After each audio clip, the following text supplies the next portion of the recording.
시청자 여러분 안녕하십니까.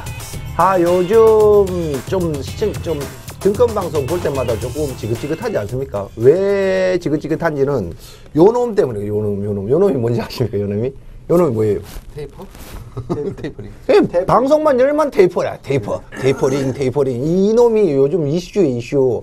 이 뭐 다른 이슈가 별로 없어요. 전부 테이퍼링 때문에 빠진다는데, 야, 그렇습니다. 이게 뭐 어중간하게 이게 미국은 경기가 뭐 어제 보니까 어제도 뭐 소매 판매 지수가 좀 괜찮게 나왔다 그래가지고 테이퍼링을 이번에 한다. 뭐 12월 달에 한다. FOMC 회의가 아마 다음 주에 있죠. 다음 주 화요일인가 수요일 17, 18일 날 있죠. 그러니까 경기가 좋게 나오면 테이퍼링 한다고 빠지고 안 좋게 나오면 옛날에는 또 좋게 나와서 경기에 반응을 한다 해가지고 한번 오른 적이 있었는데 그 뒤로는 뭐 미국 시장도 요즘 나스닥이나 다우존스나 좋은 말로 테이퍼링이 이제 조이다 뜻인데 이제 완만하게 조이겠다는 거지.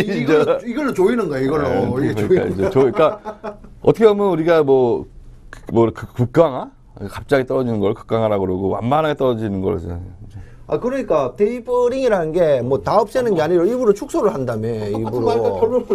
긴축 정책 완화, 축소 뭐. 그렇죠. 다 똑같은 말인데 그게 이제 어떻게 받아들이냐 시장이 이제 그게 문제인데 시장이 일단 공포를 좀 느끼고 있죠.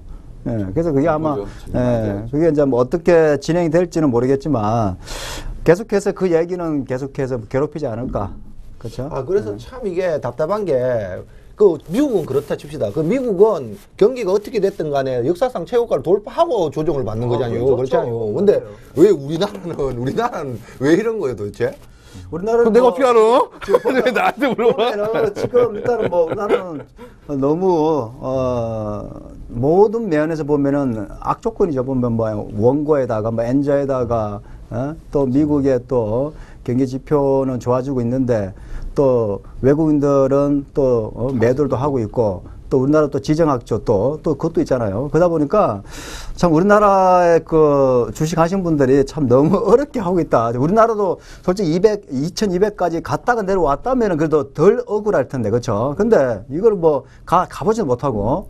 예, 전혀 혜택도 없죠. 가두리 장세 지금 뭐 1850 최저는 1850잖아 지금. 근데 밑에까지부터 봐야지. 문제가 되는 게 뭐 차트가 좀 없어서 그러는데 우리나라 지수가 옛날에 뭐 IMF 걷고 파동 뭐 500에서 1000포인트를 왔다 갔다 하다가 상승장을 겪어서 2000을 찍고 지금 뭐 예전 이제 3년 전 이야기 3년 전에 뭐 급락을 해서 한 하루에 뭐 그때 한 500포인트 빠졌죠. 그렇죠. 한 500포인트 일주일 만에. 어떤 사람들은 진짜 그랬어요.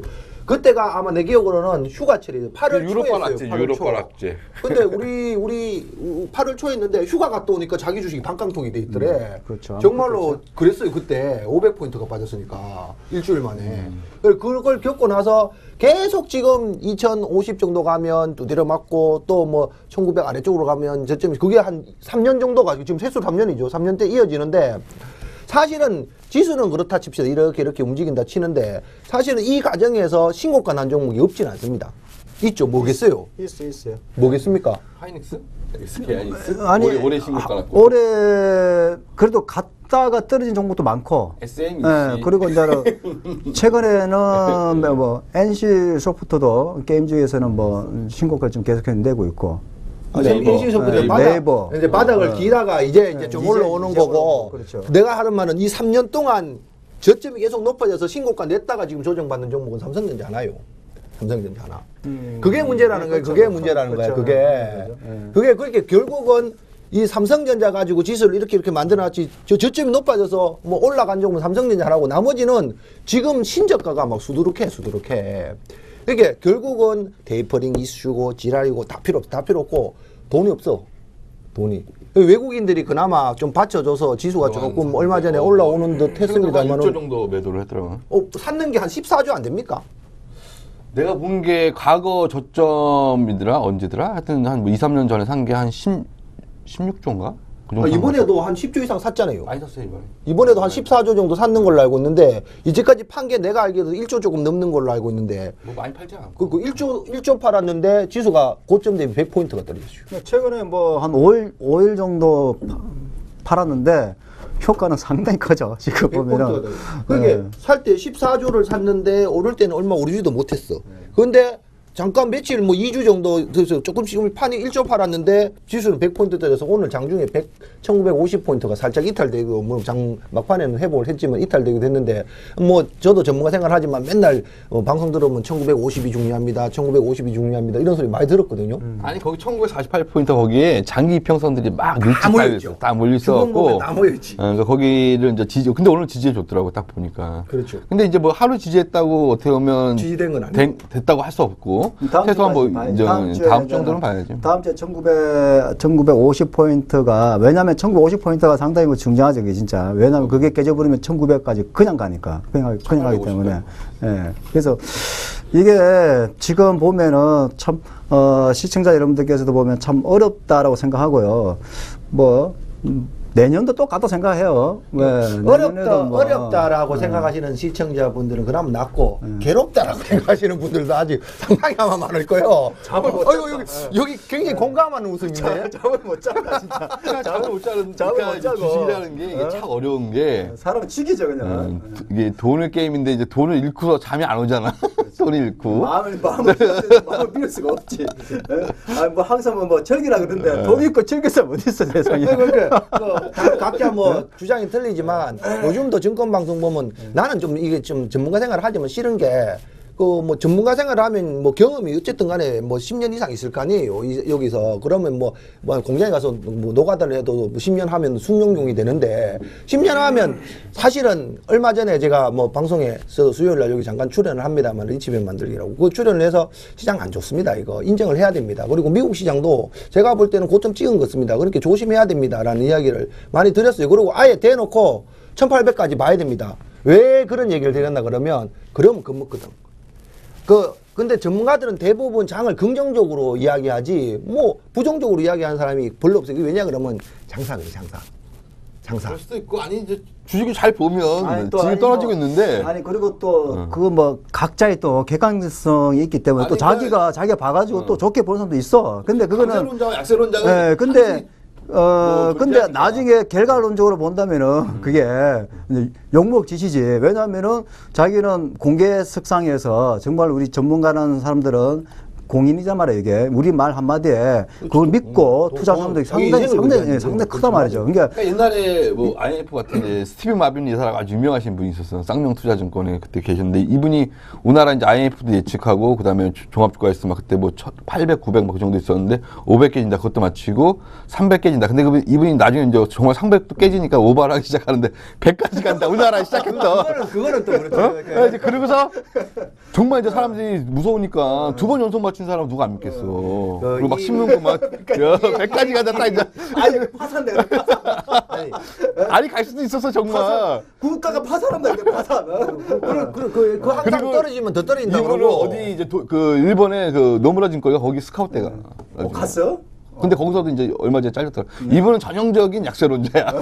어쨌든 그래 하여튼 이번에 한 2주 동안 주가가 고점에서 한 100포인트 빠져서 뭐 지수가 100포인트 빠진 것도 문제지만 사실은 뭐 지수 빠진 것보다 더 힘든 게 이제 소형주들 계속 떨어지는 소형주들 잡고 계시거나 거기 물려 계신 분들 그런 분들이 참 힘든데 뭐 요즘 가만히 보니까 뭐 개인만 힘든 게 아니라 한이 맺힌 증권사도 하나 있더라고. 뭐 어젠가 어저께죠. 한이 맺힌 증권사가 그게 한 맺힌 이름이 잘못된 거 그렇게 한백이 뭐야? 한백. 그게 이름이 잘못됐어.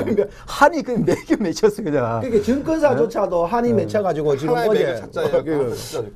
한 맥을 찾아야 되는데 맥을 잘못 찾은 그때. 그러니까 한순간에 가는 수가 있어요. 그 맥을 잘못 찾으면은 사람도 그 좋게 말하면은 살릴 수 있는 맥인데 그 맥을 잘못 짚어버리면은 죽이는 맥이 될 수 있거든. 그래서 죽어버렸잖아요. 죽어버리니까. 그 거의 뭐 보니까 손실액이 이런 일은 사실은 증권 뭐 금융계나 그런데 이제 비일비재 옛날에 뭐 그 베어링사지 베어링 은행이 223년 전통인데 거기에 닉닉스라는 사람이 이제 니케 선물 그때 당시에 뭐 일본 고베 대지진 나왔고 그래서 이제 폭락을 했는데 이 사람은 유류 걸어갖고 13억 불인가? 지금으로 얘기하자면 한 1조 4천억 정도 손실 내갖고 224년 전통은행 그냥 파산시켜버렸어. 한순간. 그래, 거기를 ING라는 데가 1달러에 인수를 해. 1달러에. 이제 뭐 그런 것처럼 뭐, 함내 정도는. 그리고 예전에도 뭐, 우리 2000년도인가? 우리나라에서 공매도 우풍상호 신용금고라고 있었는데 거기서 그 성도 ENG를 공매도를 쳐 3,000원에. 근데 조용히 쳤어야 되는데 이게 이제 공개적으로 친 거야. 나 거기서 공매도 친다. 막 이제 뭐 얘기하자면 그 소문이 나니까 한마디로 그때 우풍상호 신용금고 한 100억 정도 있었겠지. 그럼 300억까지 했는데 바보 아니야. 걔네들이 계속 10,000원까지 끊어니까 나중에 그냥 파산이 됐잖아. 어쨌든 네. 지금 뭐 그게 뭐 개인적으로 시운실수로 잘못된 게 아니라 기계적인 오류 때문에 났다 하지만 어쨌든 중소형 증권사 하나가 그것 때문에 지금 뭐 좀 안 좋은 뭐 결국은 문을 닫을 지경이 이렇게 왔는데 지금 우리나라의 어떤 그 제도적인 시스템도 문제고 또 거기에 항상 보면 나는 주식시장이 뭐 자본주의 꽃이니 뭐 이런 얘기를 하지만 사실은 보면 자본주의 꽃이 아니라 뭐 개미 무덤이야. 이거 보면 개미들 요즘 같으면 예전에 내 이런 얘기는 드리기가 좀 그런데 예전에 보면 제가 좀 친분이 좀 있는 선물 매매 하시는 파생 매매 하시는 분이 한 분 계신데 그분이 과거에 10년치 자료를 어떤 뭐 데이터로 뽑아가지고 어떤 데이터화 해가지고 시스템을 좀 만들었어요. 시스템을 만들었는데 보통 보면 뭐 선물이나 파생 매매 시스템은 추세 매매가 많아요. 이렇게 가면 쫓아가서 매매해서 큰 추세를 먹는 이런 매매들이 많아서 그렇게 과거 10년치의 차트를 가지고 만들어 놓으니까 그때는 수익이 난 게 맞아. 왜 그랬나 그러면요. 과거 차트를 보면 계속 우리나라 주식이 급등 아니면 급락했다가 급등 아니면 급락했다가 행보하는 구간이 별로 없어요. 근데 예, 맞아요. 그 과거에 그거 가지고 그분은 돈을 많이 벌었어. 근데 요즘 그분이 거의 박살났어요. 죽었어요. 왜 죽었나 그러면 크게 보면 2년 3년이 행보장이었거든 이게. 그러니까 수익이 안 나는 거야. 수익이 계속 까지는 거야. 그렇게 돌파하면 매수 신호 뜨면 사면 그게 고점이야. 매도되면 톱팔 그게 쉽게 말해서 개인 투자자들이 박스급 매매 왜 약하나 그러면 돌팔 끝에서 사면 그게 고점이야. 그 떨어지면 완전 바닥인 것 같으면 팔면 그게 저점이야. 그걸 반복하면 깡통 나는 게 개인 투자. 심리에 약해서 그렇거든요. 지금 그런 장이 그런데 지금은 더 안 좋은 게 뭐냐 그러면 삼성전자는 가둬놓고 나머지는 돌파도 안 해. 깨지면 또 깨지고 깨지면 또 깨지고. 저점 없이 밀리는 종목들은 나는 그래갖고 차트를 잘 봐는 거 차트가 살아있는 종목들은 사실 들고 가도 돼. 내가 이제 뭐 몇몇 종목을 아까 골든타임에서 좀 말했고 그러니까 살아있는 건 가져와도 되는데 깨진 것들이 많아. 그런 거는 무조건 손절해줘야 되니까 지금. 근데 옛날에는 손절 안 하고 4년 들고 간다며. 그러니까 제가 추천드린 거는 손절 안 하시고 끝까지 가져가셔도 됩니다. 그때까지 가져가지고. 죽을까지 안 빠져. 오늘 급등시켜놨더라고. 어쨌든 간에 그거 내가 급등시켜 놨으니까 걱정하지 마. 뭔 종목인데 그게. 동조가에 거의 한 7% 넘게 올렸더라고.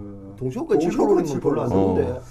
그럼 뭐, 아니 근데 그게 아니고 이제 내가 느끼는 건 뭐냐면 그 엘리어트 파동 이론에서 대부분 사람들이 이제 손절을 하는 구간이 맨체 사람들은 어떻게 보면은 뭐 한 2~3%잘 손절이 안 해. 이 정도는 뭐 3% 손절하면 선수지 그게 사람이 아니지. 그러니까 이제 뭐 그렇게 하는 사람도 있고 뭐 다 이러는데 대부분 이제 많이 매도를 하시는 구간이 이제 뭐 한 30%~40% 빠졌을 때 포기하시더라고. 아니면 그냥 끌려다니는가.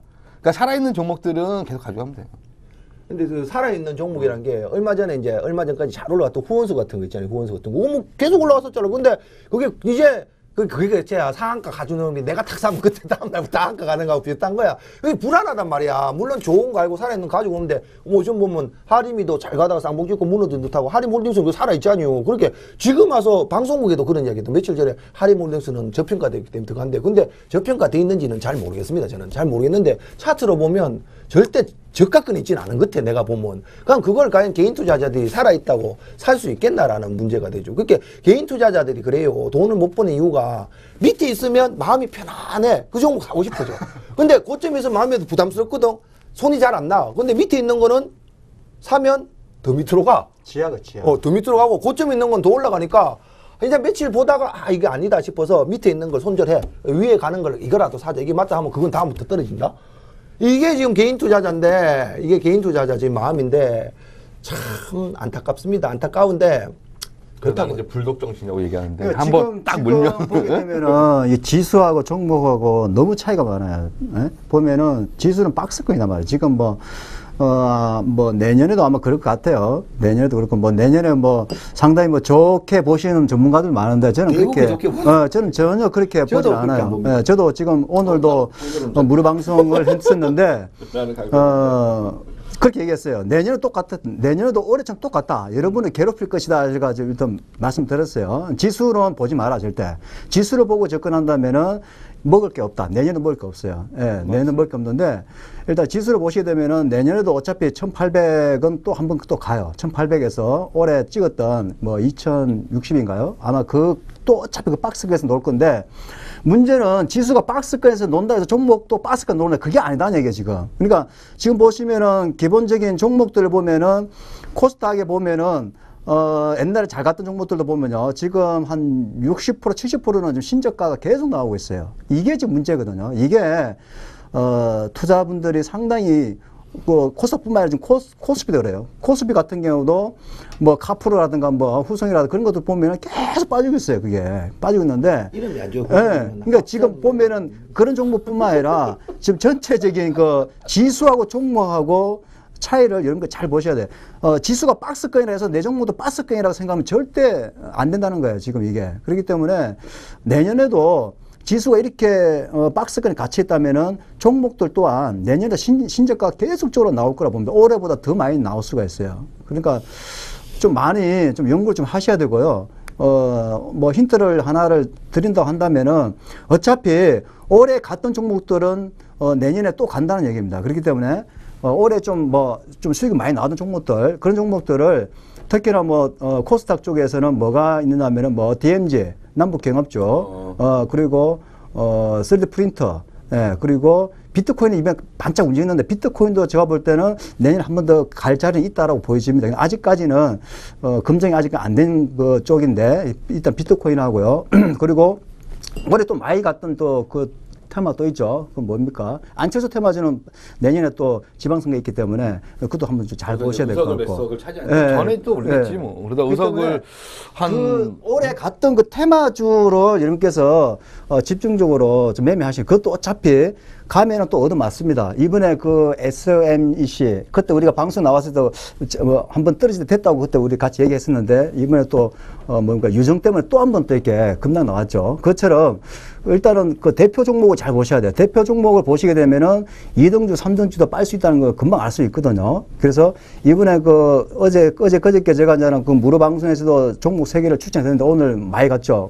수익 나신 분들 축하드리는데요. 일단 그런 종목들을 여러분께서 물려 있더라도 그런 종목 물려 있으면 또 올라가거든요. 예. 그래서 그런 것도 잘 좀 하셔야 될 것 같아요. 결국은 송 대표님이나 나나 의견이 비슷한데 나는 조금 더 틀린 게 저는 여기도 내년에 박스권, 당목은 박스권이라고 여기도 박스권이라고 근데 나는 박스권이 깨질 수도 있다고 봅니다. 저는 위쪽으로 깨지면 좋겠는데 저는 아래쪽으로 한번 깨질 수도 있다고. 그럴 수도 있어요. 1,800이 한번 깨고 내려갈 수도 있어요. 그럴 수도 있다고 충분히 보는 있어요. 상황이라서 근데 다행인 거는 다행인지 그래도 될지 나중에 미래니까 예측이니까 그거는 봐야 알겠지만 결국은 우리나라 증시가 예전에 개발도상국 때의 증시는 아니기 때문에 지금 그러고 또 대형주도 빠져있는 종목들은 LG가 요즘 좀 움직이긴 했지만 LG전자나 이런 것들은 바닥권에서 빌빌 기고 있는 대형주들도 상당히 많기 때문에 3년 동안이죠. 예, 그렇게 삼성전자가 정말로 요즘은 좀 급하게 빠집니다만 삼성전자가 막 속락을 하지 않는다면 옛날 맨처럼 2000에서 900 가는 그런 시장은 아닌 것 같긴 합니다. 그런 시장은 분명히 아닌데. 이제 서브프라임 모기 사태. 근데 과거에 우리나라들 이제 박스권 500, 450에서 550인가? 거기서 박스권이 있었어요. 그게 이제 어떻게 깨졌냐면 2000년도 이제 인터넷 불고 나서 이제 하락을 해갖고 박스권을 계속했는데 액션을 모든 게 이제 액션을 줘야지 리액션이 되는 거 아니야. 그게 이제 바로 2001년도에 9.11 테러가 나오면서 그 박스권 하단부를 강하게 그때 이제 선물이 하한가를 맞았으니까 이제 우리나라 역사상 선물 하한가 맞은 건 처음일 거라고. 그래갖고 이제 그 당시에 세계 한국투자신탁인가 세 군데가 거의 부도 직전까지 갔어. 근데 이제 선물 옵션 팀 다 모여갖고 회의를 했대잖아. 그래갖고 이제 걔네들 살려주고 그런 얘기가 있어. 바로 돌아서 나가. 그때부터 쫙 같이. 그러니까 이런 뭔가 충격적인 요법이 좀 필요한 것 같아. 내가 보니. 그러니까 어쨌든 간에 저도 그런데 지금 상황에 결국은 돈이 문제인데 우리나라를 받쳐줄 기관들 요즘 오늘 좀 샀더라고. 오늘 샀는 거는 나는 기관들 사는 거 별로 의미 없다고 봅니다. 별로 의미 없는데 그래도 지금 제가 아시는 관리게 된 사람한테 물어보면 맨날에 이야기했던 펀드 한매 물량들 있죠. 그런 거는 많이 소진이 됐대요, 지금 상황이. 그래서 지금 만약에 지수가 올라간다 하더라도 한매 때문에 영향을 받을 상황은 옛날보다는 굉장히 이게 많이 없어졌대. 한매 물량이 많이 소화가 됐기 때문에. 오히려 지금 지수가 더 빠지면 아마 더 돈이 들어올 거라고 생각해요. 실제로 돈이 예. 들어오고 있대요. 예, 돈이 예. 들어오고 있는데 요즘 보면 고객 예탁금 아시죠? 고객 예탁금은 고객이 주식을 사기 위해서 예탁한 자금이잖아요. 쉽게 말해서. 근데 고객 예탁금 빠지는 거 봤어요? 엄청나요, 엄청나. 고객 예탁금이 없어요, 없어. 그렇게 개인들은 고객 예탁금이 빠지는 이유는 간단합니다. 사람들은 뭐 증권 방송에서는 항상 고객 예탁금 그러면 사람들이 돈이 없어서 돈을 찾아간다 그러지만 물려도 빠져나가는 거예요, 이게. 이렇게 사는 거예요. 살면 이게 고객 예탁금 줄어요, 이게. 그러니까 그렇게 돈이 없으니까 찾아나가거나 안 그러면 뭐 기관도 안 사고 외국인도 안 사면 고탁 같은 건 개인만 사니까 그게 죽는 거예요. 근데 그런 고객 예탁금을 가지고 시장이 올라갈 수 있느냐? 결국은 시장을 올리는 거는 외국인이지만 그걸 바치는 거는 개인이거든요. 그러니까 이제 이 게임을 잘 보면 그 저가에서는 외국인들이 긁어 모아서 고가에 이제 그 물량을 개인이나 은하라 기관한테 던지는 건데 자본주의는 큰 이제 논리로 보면 어떻게 보면 자본주의는 우상향으로 말했잖아요. 이제 어쩔 수 없이 상승할 수밖에 없어. 왜 그러냐면 라면값이 매년 오르잖아요. 지금 뭐 빵값도 뭐 7%씩 막 올린다고 막 이제 그런 얘기 나오고 그런 거 보면 어차피 자본시장은 이제 우상향으로 쭉 가는데 거기에 조정과 급등, 그러니까 조정 막 이런 것들 있잖아요. 아니면 뭐 박스권이 있고, 그러니까 그거를 잘 견뎌내는 사람만이 이 시장에 살아남는다. 어쨌든 그렇습니다. 지금 상황이 그렇고 뭐 외국인이야 사실은 외국인 14조 사고 지금 좀 팔아서 내렸다 하지만 옛날에도 2003년도인가요? 그때 엄청나게 사놓고 지수가 올랐는 게 아닙니다. 빠졌습니까? 근데 2007년도부터 외국인 또 사서 그 나중에 고점에 다 팔고 났어요. 그러니까 지금 외국인이 뭐 십몇 조를 아직 사고 있으니까 안 떨어진다 하는 그런 논리는 난 안 맞는 거고 그 사람들은 나중에 정말로 이 시장이 정말로 크게 빠진 다음에 올라와도 그때 다시 사가지고 나중에 3천에 팔고 나오면 외국인들은 상관. 지금 외국인이 보는 10조, 20조 이거는 외국인 입장에서 보면 사실은 적은데 우리는 엄청나게 큰 돈이지만 외국계 입장에서 자본금으로 본다 그러면 큰 돈이 아니라는 거죠. 그렇게 결국은 개미만 죽어 나가는데 개미만 죽는 게 아니라 요즘 보니까 북한의 이름 안 좋은 뭐 택 하는 사람도 택 갔대요. 그거 뭔 얘기요 그게? 뭐 한 방에 가는 거죠 뭐. 그것도 보면 이름이 안 돼. 장성공이나 장성 뭐 이름 영혼이 성공하고 이런데 장성택이니까 그게 이름이 안 좋은 거예요 이름이. 택 띠뿌리면 한 불도 안 돼. 그 성명아 우리가 그때 사주팔자 뭐 나왔듯이 사주팔자에서 사람은 8개가 까지 뭐 갖고 못 태어나니까 나머지 3개를 채우기 위해서 성명에 자기가 이제 뭐 여긴 토가 3개이고 뭐 금이 없어. 그러면 이름에다 좀 금속 성분의 좀 강한 액센트를 주는 이름을 넣는 거야. 이제 그러면서 성명을 하는 건데 이제 뭐 아까 얘기했듯이 뭐 어떤 그 말도 맞는 거. 택가 너무 강했다. 택이 너무 강해. 근데 어떻게 보면 그 사람이 그런 고위층이 아니었고 좀 약간 좀 평민이었다면 강한 이름 넣었으면 어떻게 보면 성공했을 수도 있겠지. 갈 때가 돼서 간 거죠. 아 근데 왜 간 거예요 왜? 예? 왜? 월권 행사를 했다고 그러더라고. 월권. 얘기하자면 원래 이제 대장이 먼저 경례를 하고 딱 내려야지 남은 그 병사들이 내리는 거 아니야? 근데 가끔 가다 이제 이 사람이 이제 김정은은 안 내리고 있는데 자기가 먼저 이렇게 내린 적이 몇 번씩 있더라고. 거기에 막 이제 카메라 우리 요새 종편 거기 보면 그런 게 많이 나오더라고. 그리고 이제 뭐 짝다리 짚거나 주머니에 딱 손 넣고 뭐. 당에서 내려온 지시보다는 그 장성택한테 내려오는 지시가 더 막강한 거지. 그러니까 이거 지시를 받는 사람 입장에서는 당의 지시를 받아야 되는데 당의 지시가 아니라 장성택 지시를 받고 했다는 거예요. 장성택 같은 경우는 어떻게 보면 중국하고도 많이 친하고 좀 이제 어떻게 보면 나도 그게 문제인데 중국하고 뭐 정성택 씨가 뭐 그 다 김정남 분류를 받다는데 그것 때문에 이제 그게 이제 북한하고 김정은 씨하고 북한하고 이게 사이가 벌어지면 또 뭐 예를 들어서 우리 뭐 자기 마음대로 또 핵 실험을 또 한다든지 이러면 이게 중재할 역할을 할 수 있는 사람이 이제 없다 이거지. 그러지는 않을 거예요. 지금 그게 너무 좀 오버를 하는 것 같아요. 제가 볼 때는. 그래가지고 뭐 방산 관련주 제가 이제 어제 우리가 이제 무료 방송하면서 에머스 포지션을 갖다가 딱 그 마디 끝자락 양복 나온 거 보고 우리가 이제 그 무방에서 소개시키 줬단 말이에요. 매수시켜줬단 말이에요. 오늘 아침에 장성택가 죽었다는 뉴스가 나오니까 마이너스 5%가 빠져서 5%까지 이게 어저께 샀던 분들이 얼마나 또 마음 아팠을까요? 그 송 대표가 또 사랑에 샀는데 빠지니까 얼마나. 그러니까 우리 오늘도 뭐 제가 다른 사이트에서 이렇게 무료 방송했는데 제가 그랬거든요. 마디 끝자락이다. 우리가 산 게 아니라 세력도 산 거니까 세력도 믿자 그랬었거든. 믿고 기다리니까 오늘 또 거의 뭐 장 끝날 때 뭐 상가까지 갔다가 좀 빠졌죠. 그렇죠? 그랬는데 그게 그러니까 너무 이게 좀 너무 오버하는 것도 오버. 예, 뭐 장성택이 없으면 누가 못해? 우리가 군대 있을 때 그랬죠. 군대 있을 때 보면은 아니면 뭐 병장이 아니 아니 우리 군대 있을 때도 뭐 보면은 정말 잘하는 우리가 뭡니까 선임이 있어. 이 사람 나가면 안 돌아갈 것 같아. 근데 나가도 어떻게 해? 다 돌아가거든요. 그렇지. 예, 그 다 자리에 돌아가요. 또 다른 사람이 오니까. 그렇죠. 상관이 그러니까 없다. 어떻게 보면 세력사 내가 보기에는 장성택 씨가 이제 그 최영당 뭐 얘기하자면 온건파와 강경파의 싸움에서 강경파가 승리했다고 봐야지. 그러니까 이제 권력에서 밀려난 거지. 근데 뭐 이게 항상 우리가 여기 밑에서 뭐 위의 상황을 잘 모르니까 하니까 하는데 증권사 찌라시는 또 이상한 찌라시도 막 돌더라고. 그게 이석준 씨와의 관계? 그런 것도 돌더라고. 그것도 보니까 아니, 그것도 약간 일리 있는 게 그렇지. 일리가 장성택 있지. 씨가 이제 그 소개를 시켜줬다며. 그러니까 먼저 발견했을 거 아니야. 그랬으면 원래는 장성택이가 그걸 다 원래는 관리를 했으니까. 진시황도 원래 아버지가 진짜 아버지가 아니야. 여자를 임신시켜놓고 아들을 왕이 될 사람한테 자기 여자를 줘. 그래갖고 나중에 걔가 커서 진시황 중국을 통일한 진시황이 되는 거지.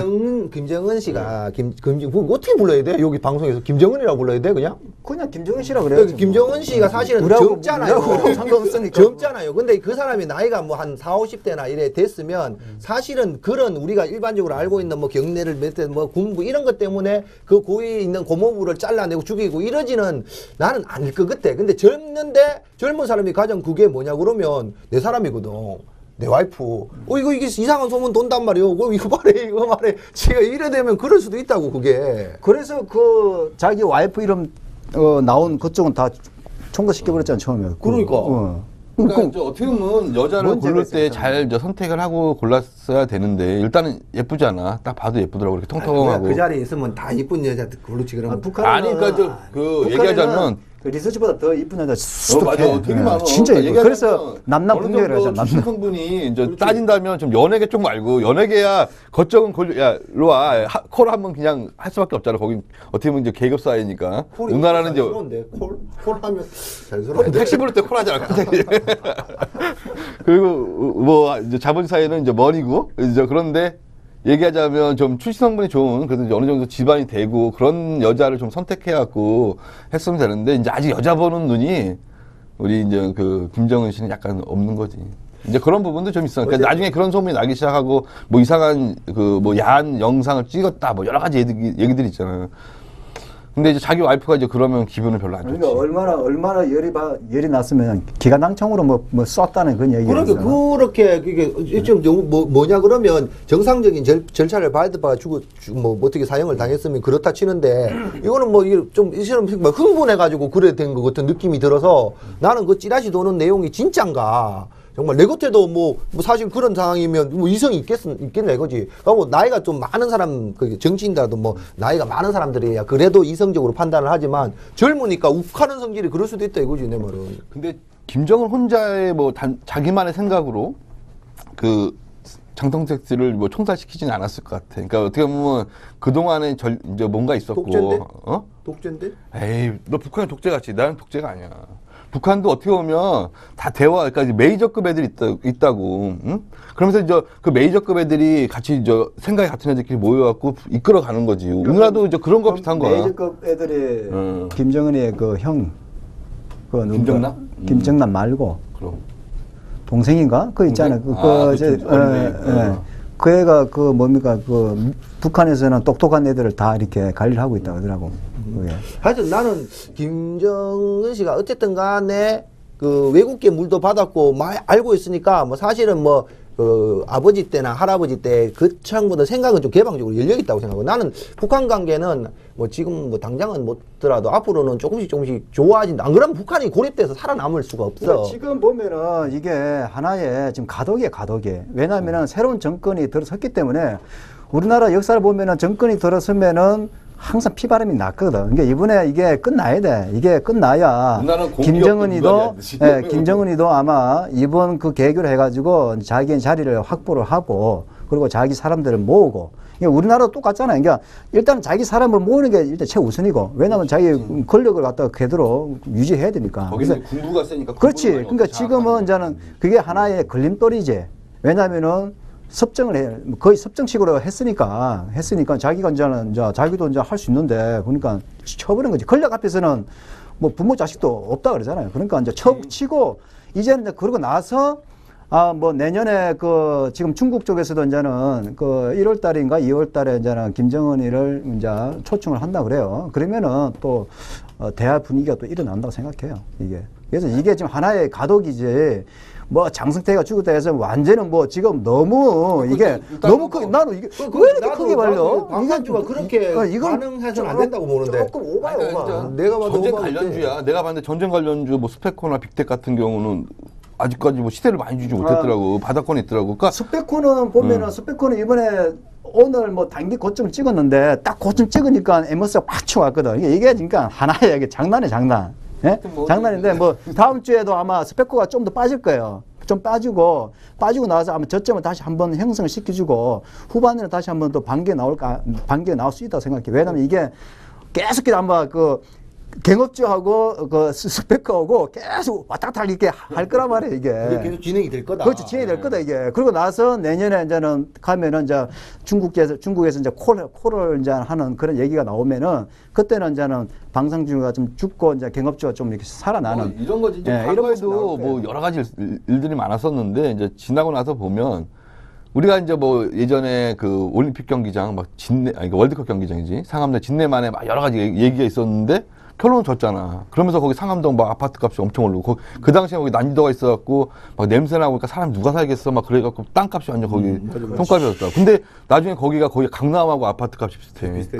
그 다음에 이제 인천공항 질 때도 뭐 우리나라가 지금 어려운 상황인데 무슨 인천공항을 진내만에 했는데 결국 영종도에다 다리 만들고 졌어. 그러니까 내가 보면 이게 평화공원도 지나고 나서 보면 DMZ에다 정말 평화공원 만든다니까요. 그리고 지금 미국 그 투자자 쪽에서는 그쪽에다가 그 뭡니까 놀이공원을 만들기 위해서 또 이렇게 협약했다는 또 그런 내용이 있어요. 그러니까 지금 그저께부터 그 이하 공영 코아스가 한번 움직였단 말이에요. 그래 한번 움직이기 때문에 다음 주에 조정 나올 거란 말이에요. 조정 나오고 나중에 대박날 종목이야. 조정 나오고 돌아 나갈 수 있는. 그래서 내년에도 똑같아. 올해 했던 테마주로 그대로 여러분께서 가지고 노시면 될 것 같아요. 그러니까 이제 DI라는 종목 아까 얘기했는데 DI도 이제 그 매집 형태를 잘 보면. 매집을 할 때 이제 그 당시에는 뭐 싸이라는 사람 뭐 싸이 뭐 거의 아버지라는 얘기는 있었지만 뭐 DI가 그렇게 시장에 관심 못 받았다. 근데 이제 바닥을 끼면서 매집을 하고 매집봉이 한번 나오면서 시작했던 가격대 이하로 떨어져요. 그러니까 매집을 강하게 했다는 거지. 여기서 이제 한번 어느 정도 이 종목 매집되고 있는 사람 아는 사람들 샀는데 고점에 물리는 경우가 많아. 지금 코아스가 거의 맨 처음에 출발했던 가격대에 거의 한 뭐 1,000원에 시작해서 2,000원까지 갔다가 지금 1,200원까지인가? 그래갖고 저 계속 무방 때마다 이제 설명한다고 이 패턴을 옆으로 행보하느냐 아니면 한 단계 깨갖고 정말 그 시작했던 부분까지 가느냐. 근데 코아스는 계속 관심 있게 봐야 된다. 이거는 내가 보면 크게 본다면 이건 코아스는 매집봉이다. 그러니까 코아스는 나중에 뭔가 한번 크게 가긴 가는데 당장은 안 가잖아. 한참 있어야 되잖아. 그냥 사놓고 기다려야지. 4년. 4년? 4년. 그러니까 이제 그거는 TPC 같은 경우는 이제 어떻게 이제 얘기하자면 뭐냐면 그 TPC가 내가 샀는데 그 당시에 내가 이제 TPC라는 종목을 너무 많이 샀어. 이제 그 당시에 너무 거래량 없는 거를.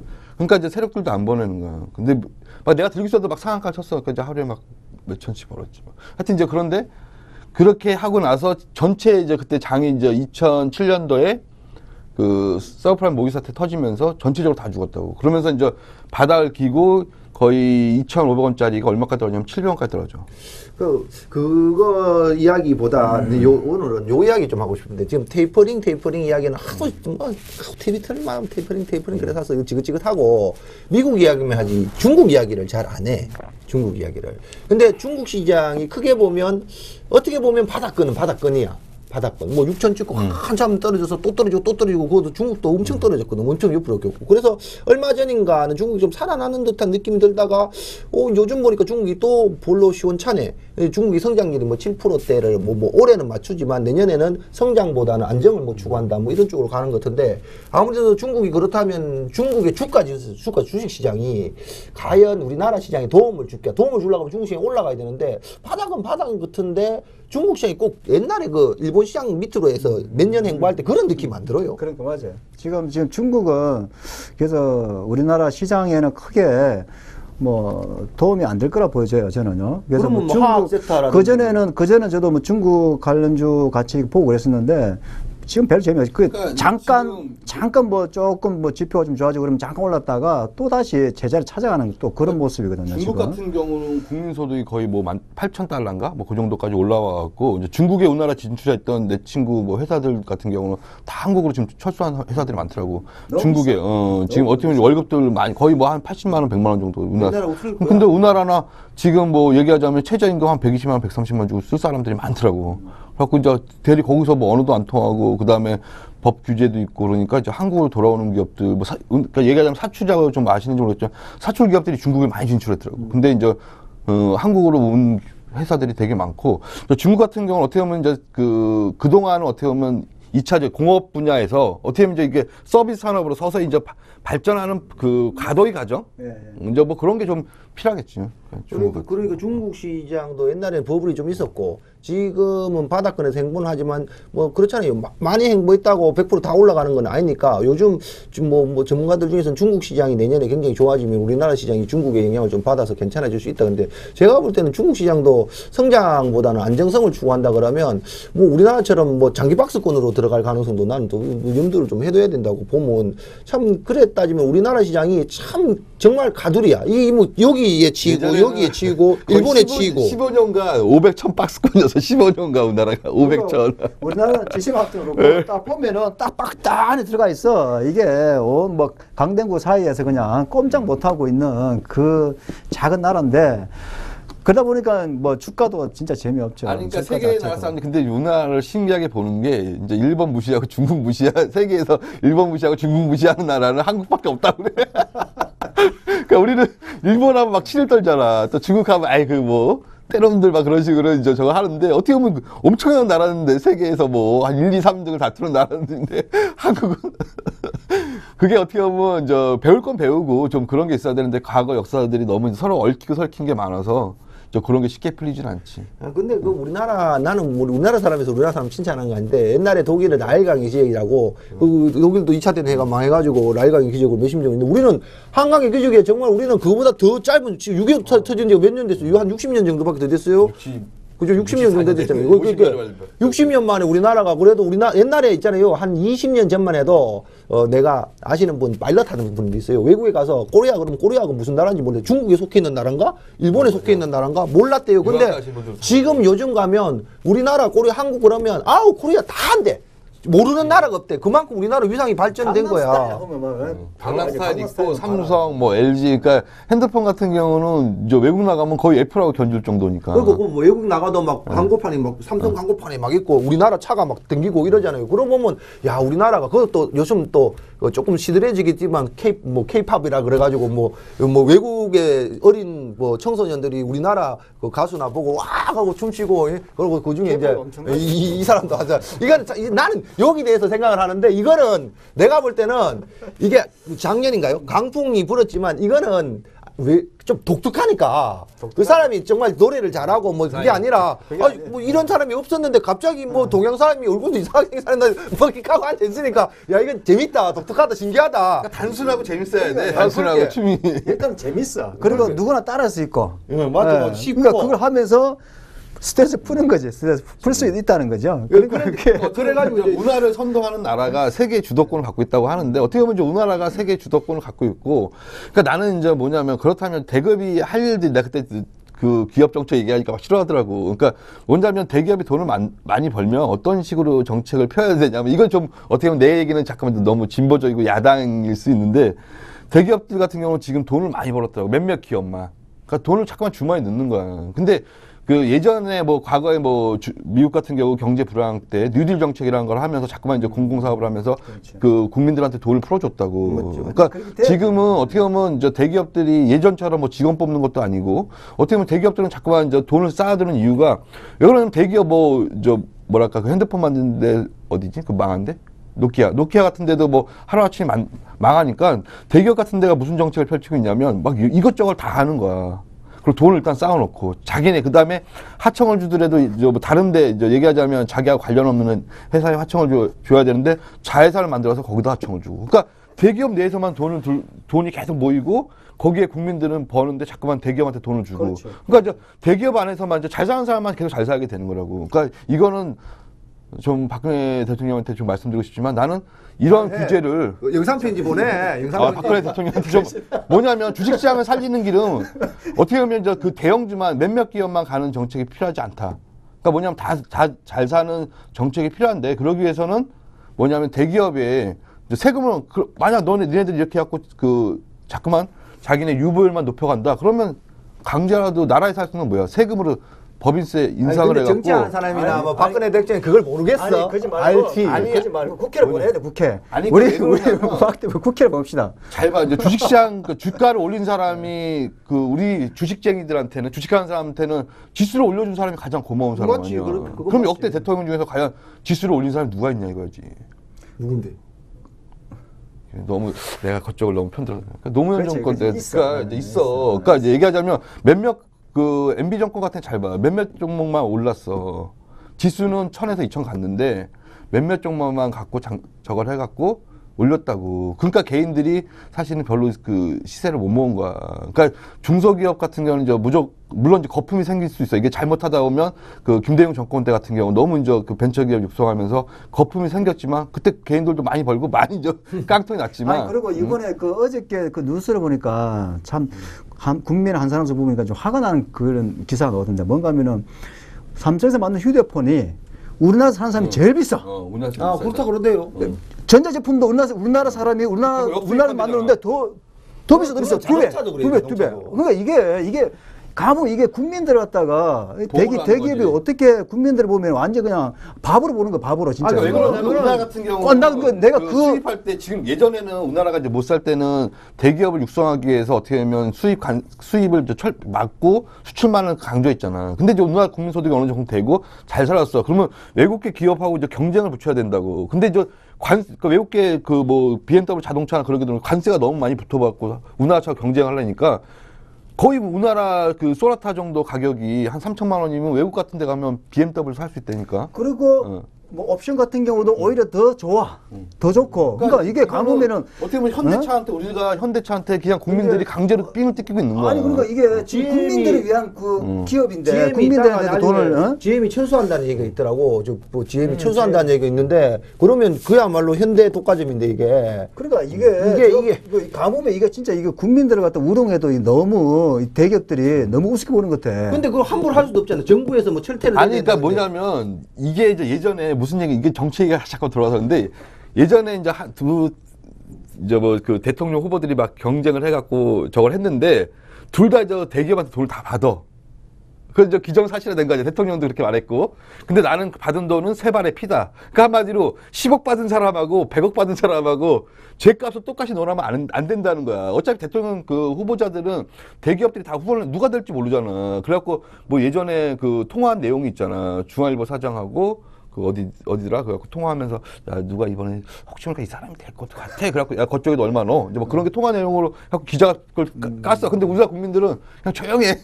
그러니까 너무 착해. 그러니까 얘기하자면 그거 엄청난 문제거든. 그래갖고 이제 대통령이 이랬다고, 그러면 나도 돈을 받았다. 그리고 인정하셨어. 그런 다음에 나는 그 사람 받은 거에 비해서는 나는 돈이 적다. 근데 둘 다 욕해, 막.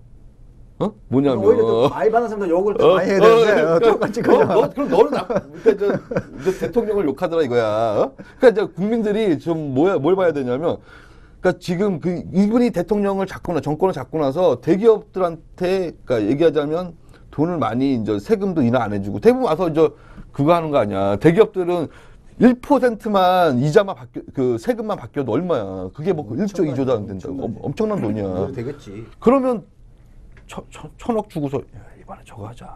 딱 그러면, 예, 이번에는 그걸 잘하신 분이 뭐뭇이 아냐. 그러니까 이제 우리나라 4대 강양 막 들어버리시고. 우리가 너무 정권 얘기하는데. 요즘에 보면은 뭐 자꾸 이게 정치로 가니까 좀 여기서 끊자고 그냥. 이거 정치 얘기는 더 이상. 주식시장이 좋아지기 위해서는 이게 주식시장에 돈이 돌고 개인들이 돈이 많아야 되는데 너무 이제 개인들도 지금 뭐 보면은 요즘에 보면은 뭐 전세값이 또 폭등을 했니? 또 내가 이젠 또 기사 간다고 전세 구했는데 폭등한 건 둘째고 전세가 없다니까요. 없죠. 없어. 없고 전세 또 없어 진짜. 그러니까 전세에다가 월세까지 이제 받잖아. 월세까지. 그러니까 전세는 걸고 또 거기다 또 월세까지 또 내라. 이런 식으로 이제 바뀌어버리니까. 그래서 우리나라도 이제 가면 가서 이제 전세는 이제 찾아보기가 힘들지 않나 뭐 그런 얘기는 없고.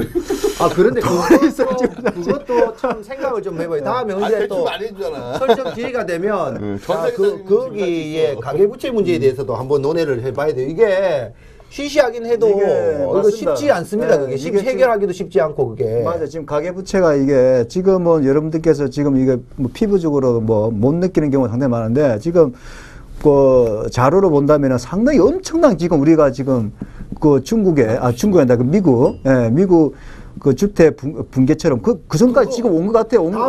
다 왔는데도 불구하고. 그 얘기를 내가 하자면 미국 같은 경우는 집을 어떻게 대출을 해줬냐면 집값의 거의 95%까지 맞아, 대출해줬어. 맞아. 그래. 그러니까 이제 그렇게 해갖고 이제 5%만 있으면 집 그게 이제 과거 일본 정권 일본이 이제 거품이 일어날 때가 과거 이제 일본 같은 경우는 10억짜리 이제 뭐 건물을 산다. 그러면 한 5천만 원만 있으면 돼. 아니면 어떨 때는 없어도 돼. 그래갖고 또 집을 사. 그래갖고 어떤 사람이 돈 거의 뭐 없이 그냥 10채를 샀다는 거 아니야. 근데 그게 하나씩 무너지기 시작하면서 은행들이 다 파산난 거 아니야. 근데 그때 되게 정책을 잘 펴신 분이 있어. 내가 자꾸 이제 그분 얘기하는데 그분 같은 경우는 뭐 개인 뭐 부채 한도 해갖고 얼마 개인 그 60%밖에 대출 안 해줬다고. 그러니까 만약 우리나라가 나중에 어느 정권이 될지 모르는데 막 은행권에서 80%에서 90% 대출하는 막 그런 게 나온다 그러면 그때가 진정한 부동산 고점이다 보시면 돼요. 지금도 뭐 주택 가격이 오르는 건 아닌데 전세가가 계속 오르는 게 사람들이 주택 구입을 안 하는 거야 이게. 그래서 나도 이번에 집 전세 구하면서 상당히 어려운 게 전세값이 비싸고 싸고를 떠나가지고 사람들이 전세를 아예 안 내. 왜? 집이 있는 사람들이 전세 내면 돈이 안 도니까 이게 월세가 편하다. 돈을 일정 부분 받아야지 집안이 돌아가니까 그래 되는 거야. 그렇게 뭐 전세가 없으니까 물건이 없으니까 전세값은 천문교. 내가 그 5분에 집 구하면서 그 전세 가격에 5천을 더 붙이면 집을 사. 맞아. 그러니까 지금 뭐 대출 받으면 거의 90%야. 90% 올라갔다 보면 돼. 지금 90% 은행 올라갔다 대출 보면 돼. 이자도 나도 대출 받고 있지만 나 같은 경우는 집단 대출이자고 이제 여러 사람이 같이 받는 게 있거든. 아파트 살 때. 그때 이제 지금 한 3.29%더라고. 그러니까 3.29%. 그러니까 엄청 싸잖아. 싸게 싸지. 그 있는 사람은 싸고 없는 사람은 근데 지금 그것도 지금 보면은 뭐 미국 쪽에 또 대풀이 또 그런 얘기 나오고 그러다 보면은 또 금리가 또 어느 순간 또 올라갈 수도 있어. 금리를 이제 올리기가 어려운 부분이 뭐냐면 금리를 올리게 되면 어떻게 보면 이제 지금 개인의 부채가 점점 늘어나. 아니, 내가 이거 그리고, 노래가 있어요. 네. 노래가 DJ 대 노래 중에 삐걱삐걱이라는 노래에서 삐걱삐걱 돌아가는 그 새싹 욕먹는다, 그거다 그 노래 가사 중에 있는 놈은 항상 있고 없는 놈은 항상 없지. 근데 이게 바꿀 수가 없어. 이게 이런 노래 가사가 있어요. 노래 가사가. 근데 내가 그 노래를 들어보면서 야 앞으로 이게 바꿀 수가 더 없는 거 아니냐. 옛날에 우리 아버지 세대 때는 열심히 일하면 집은 샀어.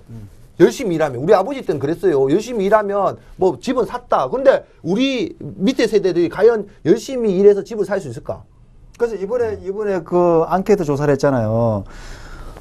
열심히 노력하면은 자신의 지위가 올라갈 수 있느냐 그렇게 물어보니까 거의 뭐 60%인가 70%인가 안 된다 그래. 그게 이게 너무 안 돼. 행복 지수가 그냥 있는 사람은 있고 없는 사람은 없다. 항상 없어. 딱 이거야. 내가 이게 살아오면서 생각인데요. 내가 어릴 때부터도 우리 엄마가 항상 하는 소리가 아이고 서민들 어렵고 뭐 어렵고 이런 얘기가요. 나도 이때까지 서민들이 좋아서 막 좋다 할 거는 사는 걸딱 있잖아요. 그래서 내가 하는 한 번도 없어 여지껏. 아니 그러니까 그나마 있잖아요. 아니 서민 경제 살린다고 맨날 정권마다 이제 그러니까. 여당 야당 바뀌지만 내가 지금 뭐 서민 경제 어렵다 맨날 내가 보니까 한 몇십 년 동안 이 얘기를 사실은 하는 것 정치 같아. 얘기는 난 잘 모르는데 내가 어르신들한테 이래 들어보면 어르신들이 뭐 탑골고 온 애가 뭐 어르신들한테 들어보면 그래도 그 어르신들이 하는 말이 있어요. 하는 말이 있어요. 그게 뭔 말이면 뭐 그래도 두 사람이 낫다. 이름 똑같은 사람이 있어. 전두환, 김두환. 그때가 좀 낫다. 두환이들이 좀 낫는 거 두. 아니 그러니까 이제 뭐 이런 얘기 있잖아. 뭐 저기 박정희 대통령이 길 잘 닦아놓고 그 다음에 누구지? 그 전두환 씨는 거기 뭐 고속도로 살렸고 그다음에 뭐 노태우 씨는 뒤에서 돈 줬고 뭐 이제 그런 얘기가 이제 그러니까 얘기하자면 차에서 나오는 또 와 이제 그런 얘기들이 막 있더라고. 뭐 이제 고속도로 하나씩- 쫙 깔아놨더니 거기서 리무진 타고 전두환 씨가 달리고 편하게 갔다는 얘기지. 그러니까 이런 이야기 하다 보면 밤을 새도 되는데 이게 뭐 시간이라는 게 또 정해져 있으니까 긴 얘기는 못 하겠고 주제는 뭐 이런 뭐 이야기 하지만 결론은 주식시장에서 개인 투자자들이 지금 이 시장에서 참 어떻게 해야 되느냐. 산타 할아버지 오라는 산타 할아버지 안 오고 뭐 감기만 와가지고 클럭클럭 샀는데 이 감기든 주식시장 몸살든 주식시장을 당장은 뭐 방법이 없는 거 아니에요, 그죠? 백신주 당장은. 사지 백신주를. 아 감기 들었으니까? 그렇지 백신주. 그래서 아니 그 독감 관련주도 왜 안 올리는 이유가 있어. 독감 같은 경우는 그 매년 그 얘기하자면 그 독감 같은 게 바이러스잖아. 바이러스 패턴이 매년 바뀌어.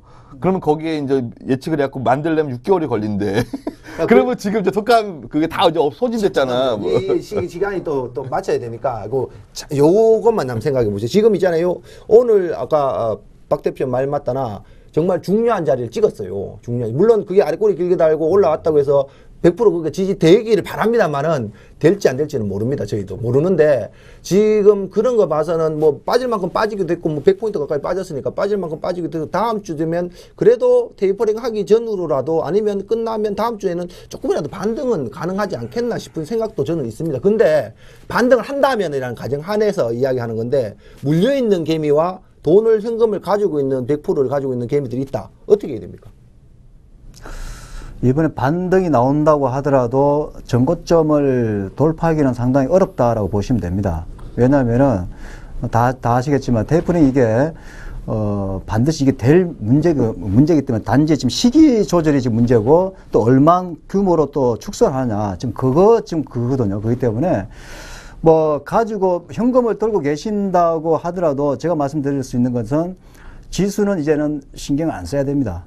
네, 지수를 보면은 답이 없습니다. 지수는 답이 없고, 그렇다고 해서 지수가 내려왔다 해서 종목을 사면은 그 종목 올라가느냐 또 그게 아니기 때문에요. 그래서, 지수를 보지 마시고, 이제 우리가 종목을 봐야 됩니다. 종목 안에는 반드시 순환매가 돌고 있기 때문에요. 또 세력들은 또 자기네들이 수익을 내기 위해서, 자기네들 먹기 위해서 분명히 들어오기 때문에, 아까 지금 말씀드린 그 코스닥 쪽에서는 그 테마주, 그것밖에 없어요. 뭐 도저히 우리가 먹을거리는 그것밖에 없기 때문에 어차피 세력들이 그 하는 거, 예, 그런 걸 매매를 어차피 밖에 그런 매매를 해야 되고, 그 현금이 좀 많이 들고 계신 분들은, 제가 볼 때는 지금이 살 기회는 아닌 것 같고요. 내년에 분명히 큰 조정이 한번 올 거라고 보여지거든요. 그래서 내년이 어떻게 보면은, 좋은 종목들, 우량주, 제가 말씀드린 기아차나, 예, 이런 종목들, 그리고 올해 많이 갔던 네이버도 지금 보면은 더 간다고 하지만 저는 내년에 조정이 온다고 생각합니다. 분명히. 조정이 분명 오니까, 예, 그런 종목들을 여러분께 좀 이렇게 분할로 매수하시는 게 좋지 않나. 왜냐하면 여러분은 정확한 그 저점을 모르기 때문에요. 그런 종목들을 좀 잡아 두시는 게 좋을 것 같고요. 그리고 물려 계시는 분들은 어떤 종목에 물려 있느냐에 따라서 다 틀리겠지만, 그것은 일단은 올라가면은 최대한 본전까지 올라올 수 있다면은 일단 본전을 챙기시는 게 좋지 않을까. 분명히 파급 효과는 분명히 온다고 생각합니다, 저는. 이렇게 간단하게 정리를 하면 현금 갖고 계신 분들은 섣불리 접근하지 마시고 내년에 기회를 보시고 좀 당분간은 현금을 보유하시고 물려주신 분들은 반등씩마다 정리를 좀 하는 게 낫고 혹시 현금을 갖고 있더라도 매매가 잘 하시는 분들은 테마주의로 그런 손순매매죠. 종목장이니까 테마주의로 짧게 수익을 챙기시라는 그런 얘기이신 것 같고 박 대표님도 똑같은 질문 드리겠습니다. 그러니까 얘기하자면 지금 양적 완화, 그러니까 양적으로 완화했던 거를 축소시킨다는 얘기잖아요. 그러니까 미국이 이제 얘기하자면 그동안 달러를 막 풀었는데 달러를 안 풀고 이제 달러를 잠깐만 걷어들이겠다는. 근데 사실은 이게 달러를 걷어들이는 게 아니고 지금은 또 미국의 정책이 뭐냐면 저달러 정책이야. 달러는 뒤에서 풀고 있어. 그러니까 이게 이제 누가 글을 썼는데 이게 이제 앞뒤가 안 맞는다는 거야. 정책은 저달러 정책을 피면서 양적 완화 축소라고 얘기를 하고 있는. 그러니까 이제 자꾸 뉴스에서 월스트리트에서 그런 뉴스가 나오고 하니까 이제 그거를 우리나라에서는 해석해갖고 그냥 우리 나름대로 해석하는 거죠. 근데 미국은 지금 우상향으로 계속 가고 있거든. 조금만 떨어졌는데 우리나라가 많이 빠진 거야. 그러니까 우리나라 같은 경우는 이제 워낙 근데 원화 가치가 이제 좀 고평가된 게 달러 대비해서 그동안 뭐 1160원에서 뭐 1050원 됐고, 그 다음에 어떻게 보면 일본을 많이 도와주고 있더라고. 그러니까 이제 이제 미국이 어떻게 보면 한국이 약간 얄미워하나 봐. 그래서 일본 손을 약간 좀. 딱 붙었어. 진해졌어. 딱 붙었어. 근데 이제 어떻게 보면 우리나라 이제 잘 되고 있어요. 핸드폰 잘 되고 있고, 뭐, 내년에는 더 많이 팔 수 있다는 얘기하고, 나는 좀 긍정적인 너무 부정적인 얘기를 하니까 나는 긍정적인 얘기를 해줘. 핸드폰 잘 팔리고 있죠. 예, 그거 잘 보셔야 될 것 같고요. 그 다음에 뭐 현대차. 뭐 문제 없을 것 같습니다. 물론 이제 우리나라 사람들한테 비싸게 팔고 외국이라 싸게 팔지만 그건 약간 문제죠. 예. 그 다음에 저는 이제 우리나라 반도체를 거의 뭐 세계 시장에서 많이 차지하고 있고, 지금 저 반도체가 어떻게 보면 기존의 반도체에서 낸드 플래시라는 이제 새로운 반도체 개념. 우리가 이제 컴퓨터를 쓰는데 그동안 뭐랄까 데스크탑이라고 집에다 이제 들고 다니기 힘든 걸 썼는데, 지금 이제 스마트 PC라고 그래갖고 들고 다닐 수 있는 뭐 아이패드 여러분 잘 아시죠? 여러분 자녀들이 그거 지금 하나씩 집안에 다 거의 웬만한 데 다 있을 거예요. 이제 그런 거로 시대가 이렇게 바뀌고 있다. 그래갖고 지금 저 삼성전자 같은 경우는 중국에다 낸드 플래시 공장을 새롭게 뭐 한 9조 원 들여서 짓고 있고, 그 다음에 SK 하이닉스가 이렇게 잘 나가는 이유는 그 낸드 플래시. 그 다음에 이제 하드에서 그동안은 디스크 형식이었는데 어떻게 보면 이제 플래시 메모리로 하는 하드도 막 바뀌고 있고, 그 하드 속도가 엄청나게 빠르대. 나도 그걸 달아봤더니 컴퓨터 너무 좋더라고. 그러니까 그렇게 이제 세상에 뭔가 이제 컴퓨터가 있어도 뭔가 바뀌고 있다, 트렌드는. 그러니까 이제 그런 걸 좀 관심 있게 보시면 반도체 관련주로 저는 좋게 보고 있고요. 그러니까 거기 관련 업종을 잘 찾으시면 좋은 종목들이 많은 것 같습니다. 그러니까 뭐 내년에는 또 조정이 오니까요. 그래서 그런 종목들을 공략하면 되지 않을까 생각해요. 그리고 이제 뭐 아까 말씀드렸듯이 언젠가는 삽 뜬다. DMZ 테마. 그다음에 지금 뭐 한국도 뭐 여야간에 엄청나게 지금 기싸움하고 있잖아요. 북한도 그런 과정이니까 서로 이제 뭐 지금 남북 대화 시간적 여유도 없고 양쪽 다.